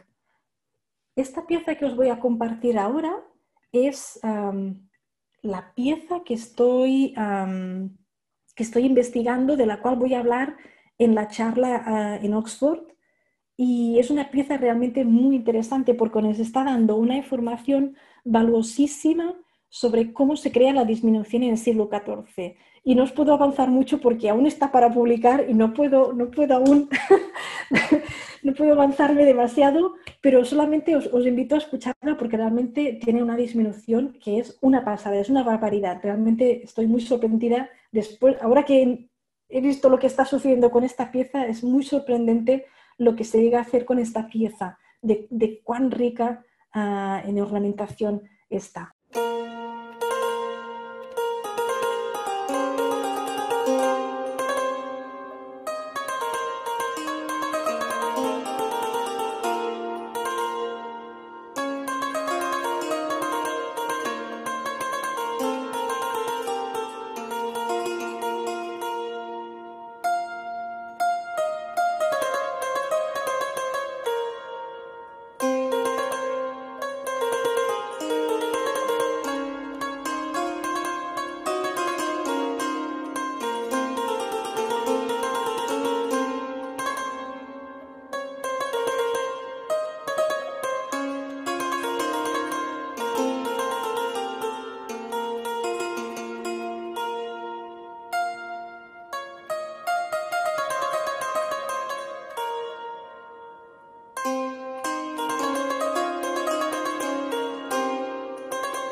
la primera vez que yo estuve escuchándola, tuve la sensación que era una pieza muy marciana y muy intrigante, con lo cual realmente ha resultado ser muy interesante. Sigue siendo un poco marciano la primera vez que se escucha, creo. No sé vosotros, pero al menos yo, bueno, es muy interesante cómo se crea este tipo de entabulación. Pero bueno, esto lo hablaremos otro día, si acaso en marzo en Oxford. Vale, sigo compartiendo pantalla. Aquí. Vale. Entonces, seguimos con otras entabulaciones. No estoy haciendo una lista que contenga absolutamente todas, porque realmente son muchas y hay muchos fragmentos y fragmentitos que ahora no estoy incluyendo, pero sí lo más básico creo que lo vais a encontrar aquí. Entonces, otras entabulaciones después de Faenza, perdón, de Robertsbridge y después del Codex Reina son estas de aquí, unos fragmentos de Assisi, de Padua, con unas piezas religiosas. Y después el Faenza. El Faenza sería otra de las grandes fuentes que contienen muchísimas piezas entabuladas. La gracia del Faenza, ¿cuál es? Es que tiene una notación diferente. Aquí ya no tenemos letras abajo. Tenemos tampoco los pentagramos, sino que tienen 1, 2, 3, 4, 5, 6 líneas, sextagramas, con una notación mensural en una voz. Como veis, está una cosa, pero realmente llena de notas. Hay tantas notas que casi hay que tomar una lupa para leerlas. O sea, están todas juntitas.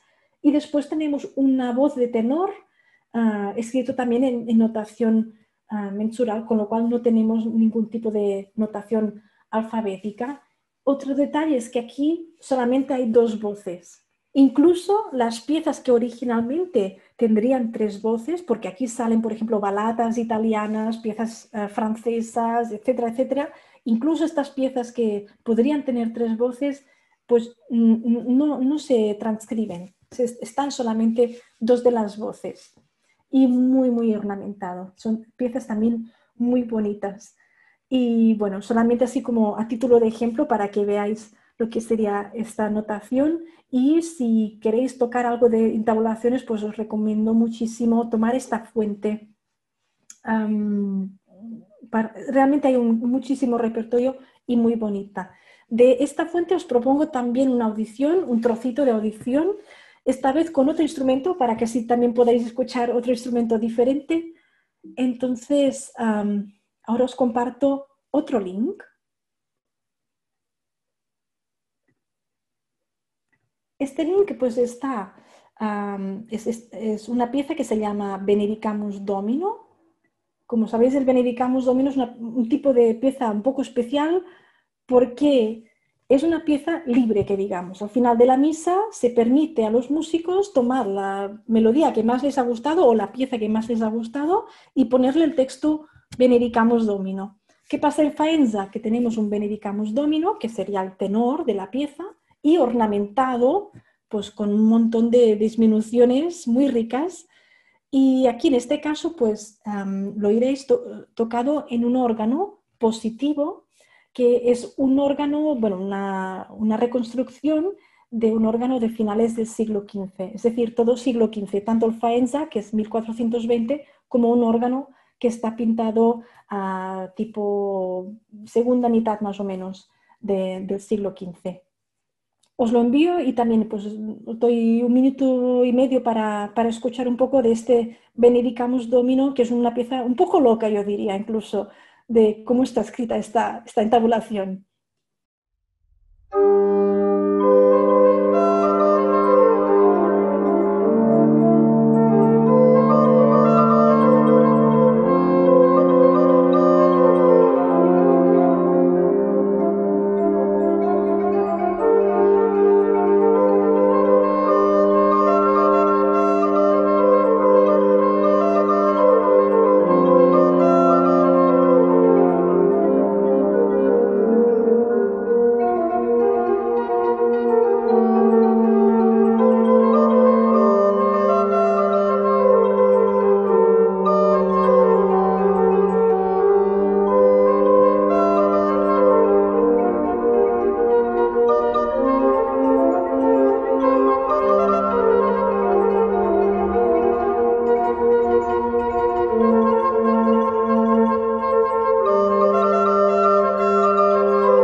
Perfecto, bueno, ya estamos. Entonces, vamos a continuar con las intabulaciones del siglo XV. Aquí sí que ya tenemos un montón. Es el momento así que ya hay una explosión de intabulaciones, un montón. Aquí os he puesto algunas, pero son pocas. Es que hay tantísimas. Y además cosas pues, que se han estado descubriendo más recientemente. Bueno, pues realmente es tantísimo. Y encontraréis muchas cosas muy interesantes si queréis conocer el tema de la intabulación del siglo XV. De todas estas intabulaciones que tenéis aquí, pues una de las cosas que salta más a la vista es que tenemos este Fundamentum Organizandi de Konrad Baumann, que fue escrito a 1452. ¿Qué pasó con este señor? Pues que aparte de ser pues, un organista y que aparentemente pues, también era ciego, parece ser que los organistas tienen que ser todos ciegos, y entonces, pues, ¿qué pasó con este señor? Aparte de ser el autor, aparentemente, de muchísimas intabulaciones de lo que sería un códex muy famoso, que es lo que se llama Buxheimer, que igual el nombre, tendría que decir, no es lo más correcto decirlo así, porque Buxheim es un pueblo y Buxheimer significa de Buxheim, ¿no? Entonces, si lo decimos en español o en inglés, pues tenemos que decir el libro de órgano de Buxheim y no Buxheimer, pero bueno.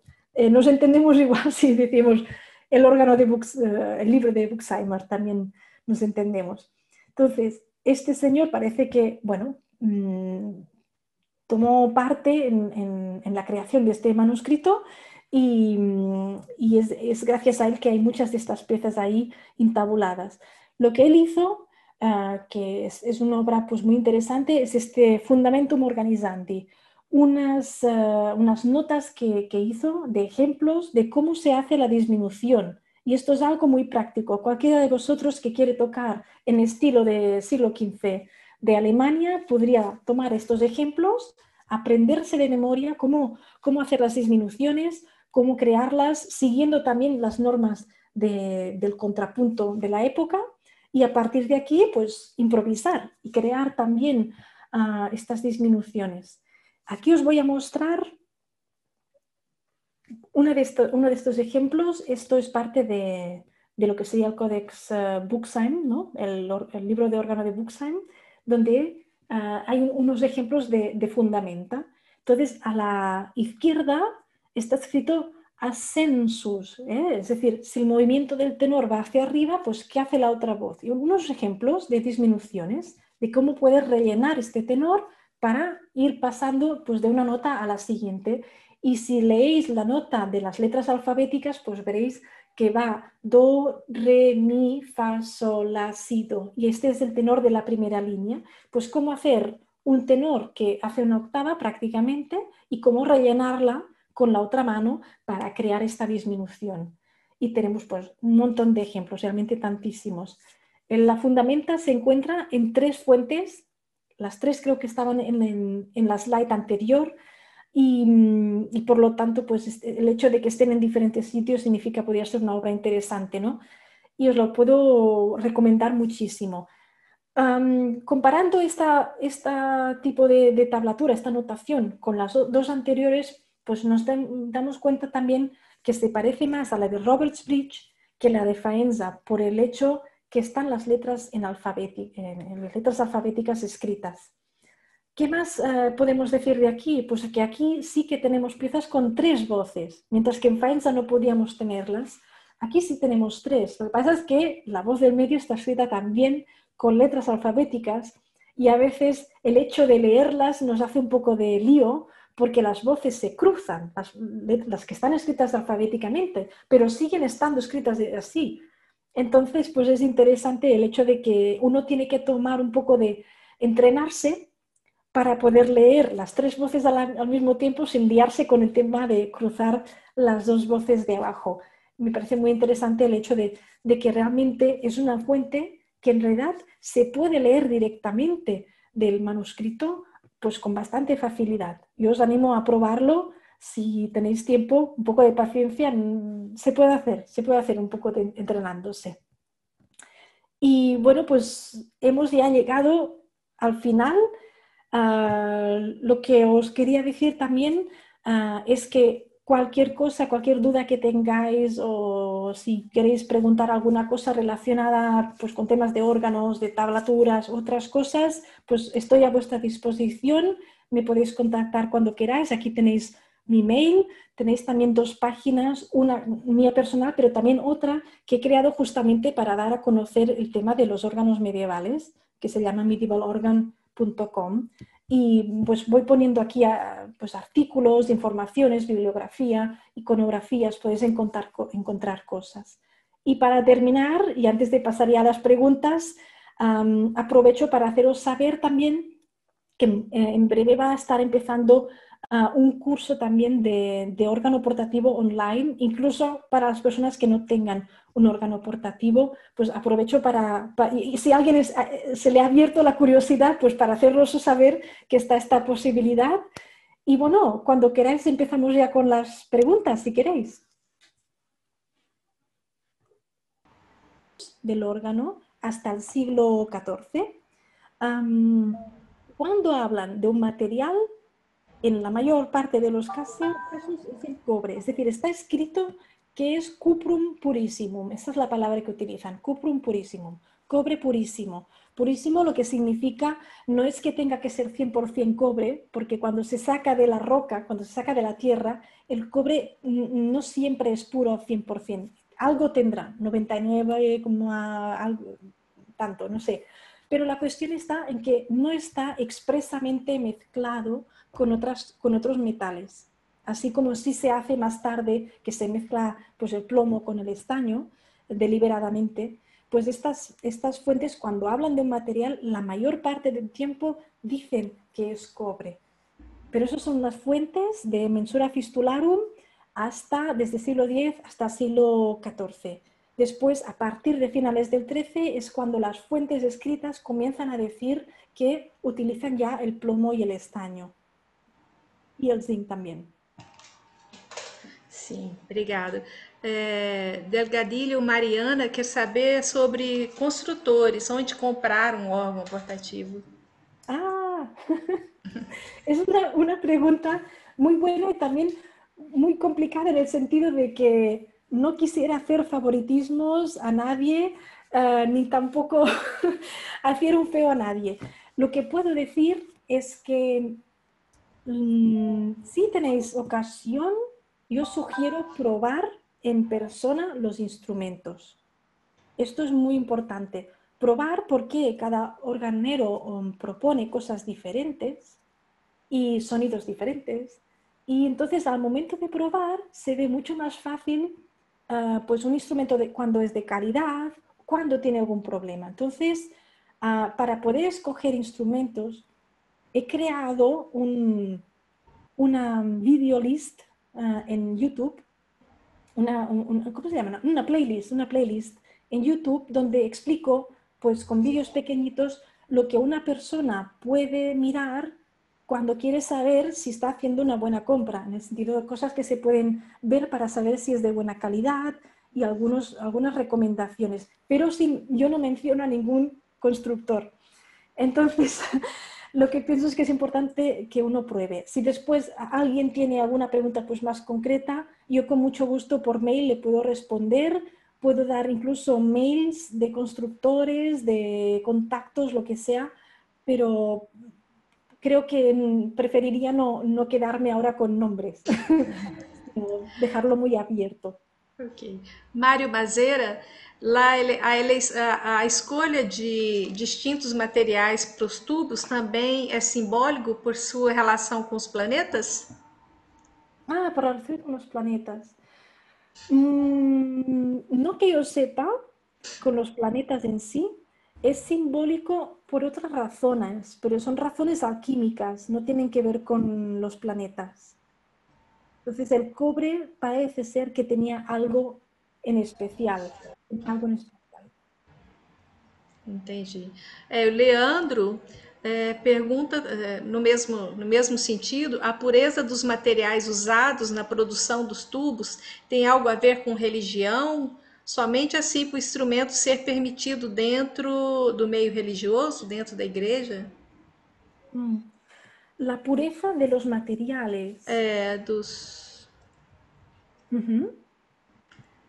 A ver, el hecho que indiquen que tiene que ser cuprum purissimum, yo creo que tiene más que ver con el hecho de que ellos eran conscientes de que el cobre tenía este carácter sonoro, que el momento en que se mezcla, porque como decía, el cobre por un lado es un extremo y el plomo es el otro. Entonces, lo más estridente de todo sería el cobre y lo más suavecito y aterciopelado sería el plomo. Con lo cual, yo creo que el hecho de que sea puro es simplemente para pedir que se mantenga el carácter este genuino del cobre, más que nada por esto. Después, la pregunta iba por otro lado, también preguntaba algo. Do Clevis. Bom, ele perguntou. Um minuto, eu me perdi aqui no chat.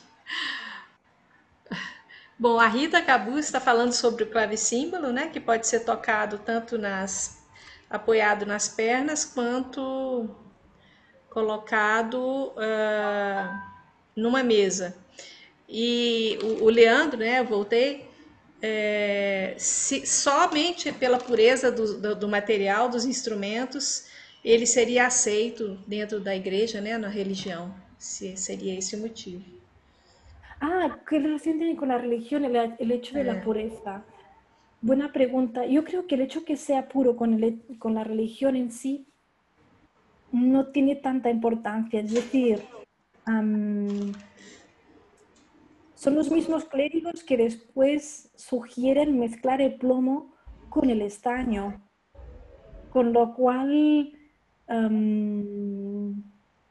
sí, no creo que tenga una relación tan directa porque después sucede esto. Yo creo que era más que nada lo importante era la estética del sonido. La otra cosa que puede tener en especial el cobre es el hecho de que el cobre, con este sonido estridente, lo que hace es proyectar el sonido. Y como leíamos en esta citación de Gregorio el Grande, los tubos del órgano representan al predicador, la persona que está pronunciando las palabras importantes, ¿no? de cómo entender los textos religiosos. Por lo tanto, yo creo que el tema del cobre tiene relación con la proyección, con la comunicación, con que llegue el mensaje. Yo lo veo de esta manera, más como un tema de proyección que no como un tema de pureza, porque no he visto que en los tratados el tema de la pureza sea tratado como algo simbólico, religioso en este sentido que él está ahora mencionando, sino más bien como el hecho de no mezclar el cobre con otros materiales. Y además el cobre era muy utilizado en Europa. Ahora hay menos. Ahora tendríamos que ir a Chile a encontrar el cobre.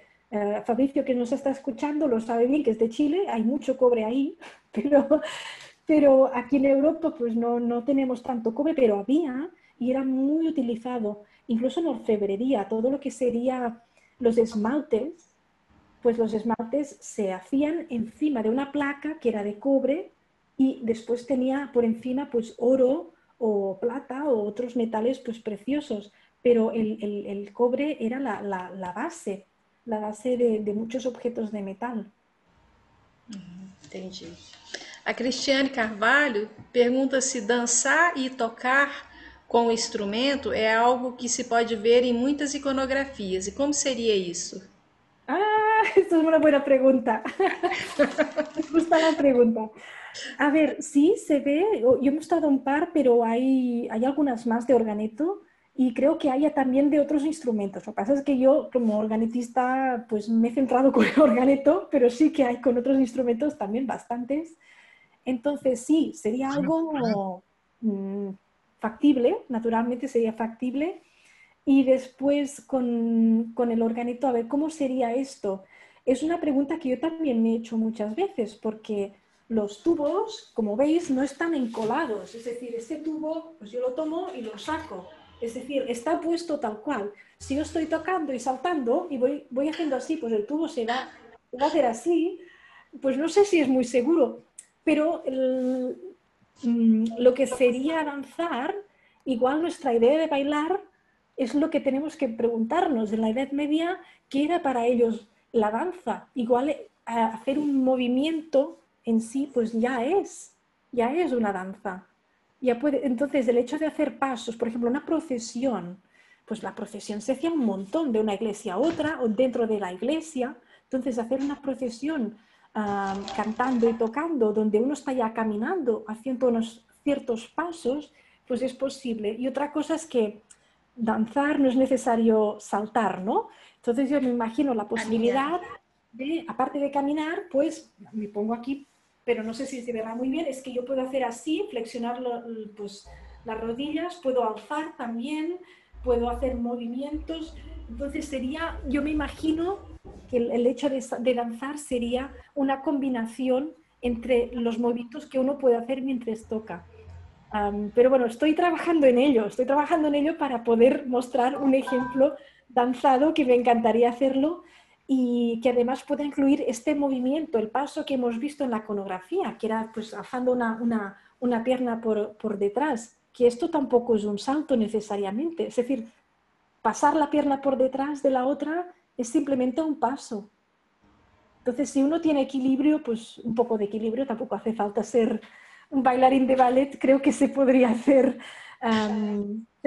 bien. Sí, sí, yo espero en algunos meses poder ya empezar pues a ofrecer algo en esta dirección, porque lo estoy trabajando. La verdad que requiere un poco de esfuerzo, pero es algo muy interesante y que creo que además puede ser interesante pues acústicamente el hecho de sonar y moverse en un espacio sonoro que puede ser pues incluso una iglesia o un espacio con una reverberación, pues puede ser interesante para el oyente también, moverse y tocar.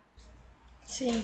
Como a iconografia que tem na França dos monges tocando percussão e tocando outros instrumentos, né, Cristina? Bom, Sí, sim, né? sí, Bom, sí, sí, es que... Ujú. Dime, dime.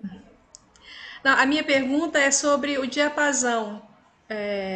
Qual o diapasão desses órgãos Ah, todos? Se variava ou se era sempre o mesmo?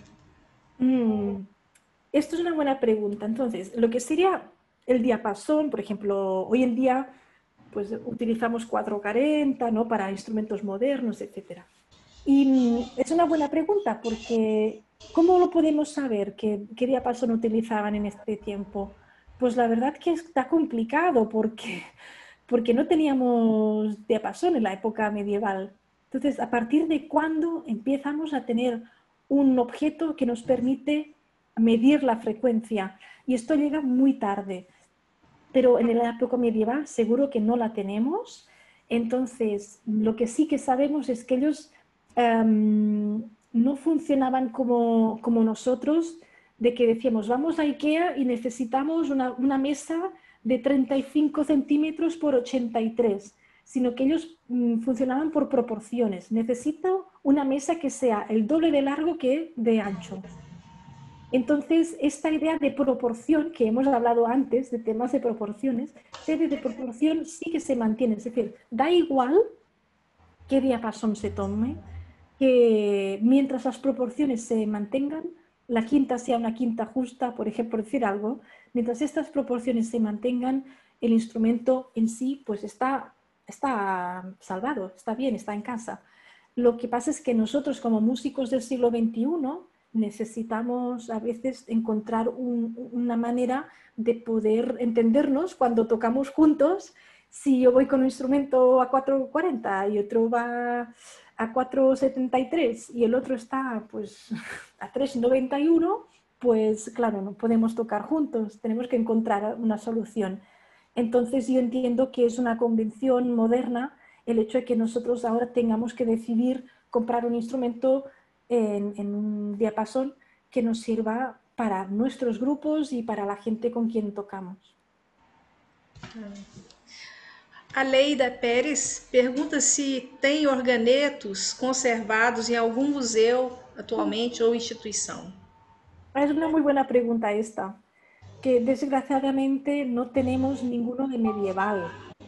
que se conserve nada. Lo único que tenemos es alguna reconstrucción que se hizo en el siglo XIX, pero claro, esto ya no tiene nada que ver. Estamos hablando del siglo XIX, empezaron a hacer la investigación esta de lo que sería la música medieval, con lo cual es muy moderno, no tiene nada que ver. Y en cuanto a órganos diapositivos, no os he mostrado ninguna imagen, pero sí que hay algunos trozos de algunos en museos. Pues en Suecia hay alguno, aquí en Suiza, en Sion, hay otro, en Salamanca está otro. Lo que pasa es que son instrumentos que no están enteros, sino que alguna parte es histórica, otras partes pues han desaparecido o han sido cambiadas por otras más modernas. Isso. Bom, Eleonora quer saber como funciona o bordão, ele bordão. Ah, el Como bordón se del mantém órgano. soando o tubo? Sí, sí, sí. Pues esto es una buena pregunta porque no tenemos exactamente una información técnica, ¿no? Lo que hablábamos de las recetas de cómo construir un organeto, pues no tenemos una información técnica. Haga este botón aquí y sonará el botón. Ojalá tuviéramos esta información, pero nosotros tenemos que encontrar soluciones. Lo que yo he visto es que algunos intérpretes modernos lo que hacen es que no tienen un tubo de bordón, pero lo que sí hacen es que paran la tecla para que siga sonando. Esto yo no lo he visto en iconografías, pero pienso, bueno, si ellos tienen ya un tubo expresamente más largo que sirve para hacer de bordón, pues seguramente algún tipo de mecanismo habrá para hacer que empiece a sonar y que se mantenga. Entonces, yo creo que está la posibilidad de hacer un mecanismo y bueno, ahí depende de cada organero que encuentre una solución para hacer lo que sea factible y fácil de accionar. Bom, a última pergunta, Rita Cabuz pergunta se os órgãos com muitos tubos estão frequentemente desafinados, porque é difícil, difícil manter tudo afinado com perfeição, principalmente as misturas. Fale um pouco sobre isso, Cristina. Ela Mm, disse, Rita. sí, claro. Bueno, eso es una buena pregunta, el tema de la afinación. O sea, para los medievales parece ser que la afinación era muy importante y entonces yo creo que sí que realmente afinaban. O sea, si uno utiliza un instrumento y tiene oído, pues le gusta que esté afinado, ¿no? La cosa está en que, claro, cuando hablamos de un órgano con muchísimos registros, pues naturalmente pues será más complejo, ¿no? Afinarlos todos. La otra cosa sería decir que, bueno, a partir de cuándo tenemos tantos registros, ¿no? Por ejemplo, no hemos visto en el siglo XIII órganos que podrían ir en esta dirección. Empiezan a haber órganos grandes en el XIII, claro que los hay. En el XV segurísimo, segurísimo, y en el XIV creo que también habría órganos bastantes opciones, ¿no? De registros. Yo creo que sí, yo tengo la sensación que realmente si era un instrumento usado y que valoraban la música porque tiene una simbología, también, especialmente dentro de la iglesia, es decir, tiene una función y esta función está muy clara. Entonces yo creo que realmente el tema de afinar era importante. Después me preguntáis a mí, que yo me encanta, estoy loca por el tema de la afinación pitagórica y todo lo que tiene que ver con ello, pues yo naturalmente voy a decir que sí, que es muy importante afinar el instrumento. Y yo soy una defensora de que los portativos tenían también anillos para afinar, porque una vez pues, se conoce la importancia que tenía para los medievales el hecho de estos intervalos puros de quintas, cuartas y octavas. Yo pienso que, bueno, si no tienes una quinta bien afinada, realmente pierdes toda la gracia de un repertorio enorme. Y esto se nota especialmente más con este instrumento de aquí del 13 que con el del 15, que también es algo interesante, el hecho que esta sonoridad de este órgano, pues que potencia tanto los armónicos, en el momento en que estás bien afinado es perfecto, pero al mínimo momento que estás desafinado no se puede aguantar. O sea, lo tengo que afinar sí o sí porque es que no puedo continuar tocando. Es más fuerte que yo. Y entonces creo que realmente el tema de la afinación es parte del lenguaje, parte de la modalidad y parte del fraseo. Para mí está todo unido. Ahora sería un tema muy largo también de explicar, pero realmente pienso que es muy fuerte este tema. Sim, muito obrigada, Cristina, por ter aceitado o convite, por ter falado para nós. Muito obrigada às pessoas que estiveram aqui presentes, todos, com suas perguntas. E, bom, esse vídeo, a partir da aprovação da Cristina, logo estará no canal do YouTube. Eu já coloquei aí no chat também. E então é isso. Eu fico muito feliz que você tenha falado para nós, foi um grande prazer. Obrigada a todos pela presença. Obrigada, Cristina, pela palestra. Grande abraço. Obrigada, Beatriz. Obrigada a todo mundo. Beijos. Cuidem-se. A todos. Tchau.